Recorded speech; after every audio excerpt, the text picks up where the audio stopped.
নমস্কাৰ বন্ধু বান্ধৱীসকল, আজি আপোনালোকৰ কাৰণে অসম চৰকাৰৰ অধীনৰ ওমেন এণ্ড চাইল্ড ডেভেলপমেণ্ট ডিপাৰ্টমেণ্টৰ পৰা প্ৰকাশিত এটা বিজ্ঞাপন লৈ আহিছোঁ। এই বিজ্ঞাপনটো আপোনালোকে নিশ্চয় দেখা পাইছে। এইটো ওমেন এণ্ড চাইল্ড ডেভেলপমেণ্ট ডিপাৰ্টমেণ্টৰ পৰা বিজ্ঞাপনটো আহিছে।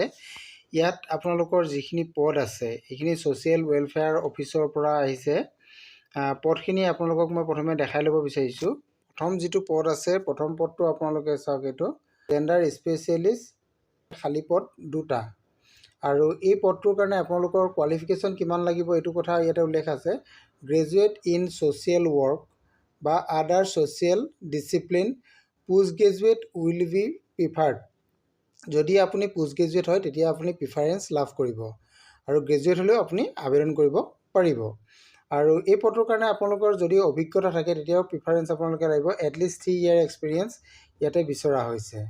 আৰু এই পদটোৰ কাৰণে আপোনালোকৰ দৰমহা দিয়া হ'ব, এইটো আপোনালোকে নিশ্চয় দেখিছে, 20,800 টকা। নিশ্চয় দেখা পালে এইটো। 2 নম্বৰতে আমাৰ আহিছে একাউণ্ট এছিষ্টেণ্ট। একাউণ্ট এছিষ্টেণ্টৰ পদ আছে এটা, আৰু এই পদটোৰ কাৰণে আপোনালোকৰ গ্ৰেজুৱেট হ'ব লাগিব, লগতে ডিপ্ল'মা ইন একাউণ্টৰ থাকিব লাগিব, ডিপ্ল'মা ইন একাউণ্ট থাকিব লাগিব, আৰু এক্সপিৰিয়েঞ্চ আপোনালোকে ইয়াতে 3 বছৰ থাকিব লাগিব। এইটো কথা ইয়াতে উল্লেখ আছে। আৰু দৰমহা এই পদটোৰ কাৰণে আপোনালোকৰ 19,000 টকা দিয়া হ'ব। নেক্সট যিটো পদ আছে এইটো হৈছে ডাটা এণ্ট্ৰি অপাৰেটৰ। এইটো দেখিছে, ডাটা এণ্ট্ৰি অপাৰেটৰ, তাৰে এটা পদ আছে। এইটো পদৰ কাৰণে আপোনালোক গ্ৰেজুৱেট লাগিব, আৰু working knowledge in computer IT এইটো আপোনালোকৰ থাকিব লাগিব, আৰু এটলিষ্ট 3 years ইয়াতে এক্সপিৰিয়েঞ্চ বিচৰা হৈছে। আৰু ইয়াৰ কাৰণে দৰমহা আপোনালোকৰ হ'ব 10,400 টকা। নেক্সট আপোনালোকৰ যিটো পদ আছে মাল্টিটাস্কিং ষ্টাফ, তাৰ কাৰণে এটা পদ আছে, আৰু এই পদটোৰ কাৰণে ক্লাছ 10 পাছ হ'ব লাগিব, বা ক্লাছ 12 পাছ কৰিলেও আপুনি আবেদন কৰিব পাৰিব। আৰু এই পদটোৰ কাৰণে দৰমহা আপোনালোকৰ 7,200 টকা দিয়া হ'ব। এতিয়া আপুনি এই পদখিনিৰ কাৰণে কেনেধৰণে আবেদন কৰিব মই এইখিনি কথাও জনাম। ইয়াৰ যিটো লাষ্ট ডেট হয়, লাষ্ট ডেটটো মই আপোনালোকক প্ৰথমে দেখাই দিব বিচাৰিছোঁ।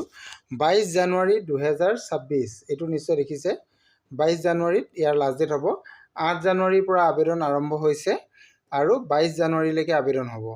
ইয়াৰ কাৰণে আপোনালোকে আবেদন কৰিবলৈ হ'লে আপোনালোকৰ নথিপত্ৰসমূহ যোগাৰ কৰি আছাম গেজেট পাৰ্ট 9ৰ যিখন ষ্টেণ্ডাৰ্ড ফৰ্ম, সেই ষ্টেণ্ডাৰ্ড ফৰ্মত ফিল আপ কৰি আপোনালোকে এই নিৰ্দিষ্ট এড্ৰেছত দিব লাগিব।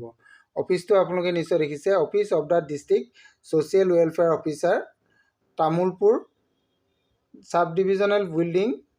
আপোনালোকে এইটো নিশ্চয় এড্ৰেছটো দেখা পাইছে। এইটো এই এড্ৰেছত আপোনালোকে ফৰ্ম জমা দিব লাগিব। 8 জানুৱাৰীৰ পৰা ফৰ্ম তাত জমা লৈ আছে, আৰু 22 জানুৱাৰীলৈকে ল'ব, গতিকে আপোনালোকে জমা দিব পাৰিব। আৰু ইয়াতে সবিশেষ কিছুমান আছে, তথ্য আছে। সবিশেষ তথ্যখিনি মই আপোনালোকক জনাই দিছোঁ। আপোনালোকে চাওক, ইয়াতে কি কি বস্তু আপোনালোকক ইয়াতে লাগিব। আপোনালোকৰ মেট্ৰিক পাছৰ পৰা ধৰি অনৱাৰ্ড যিখিনি ডকুমেণ্টছ আছে সকলোখিনি লাগিব। ভোটাৰ কাৰ্ড বা আধাৰ ID, আৰু কাষ্ট চাৰ্টিফিকেট, মাৰ্কশ্বিট, সকলোখিনি বস্তু, ৱৰ্ক এক্সপিৰিয়েঞ্চ চাৰ্টিফিকেট, সকলোখিনি লাগিব। আৰু বয়সটো আপোনালোকৰ 21 বছৰৰ পৰা 40 বছৰৰ ভিতৰত হ'ব লাগিব। আৰু যিসকল category SC ST hills, ST planes, OBC MOBC, তেওঁলোকে ইয়াৰ ৰিজাৰ্ভেশ্যনটো, যিটো এজৰ ৰিজাৰ্ভেশ্যন তেওঁলোকে পাব লাগে, সেইটো তেওঁলোকে লাভ কৰিব পাৰিব। আৰু ইয়াতে চিলেকশ্যন প্ৰচেছবিলাক আপোনালোকৰ ইণ্টাৰভিউ হ'ব। ইণ্টাৰভিউ বা ভাইভাৰ জৰিয়তে ইয়াতে আপোনালোকৰ চিলেকশ্যন কৰা হ'ব। এইখিনি আছিলে আজি ভিডিঅ'টো। আৰু অধিক তথ্য জানিবৰ কাৰণে আপোনালোকে মোৰ ভিডিঅ' শেষত কমেণ্ট কৰিব, মই আপোনালোকক সহায় কৰিবলৈ চেষ্টা কৰিম। আজিলৈ ইমানেই। Thank U.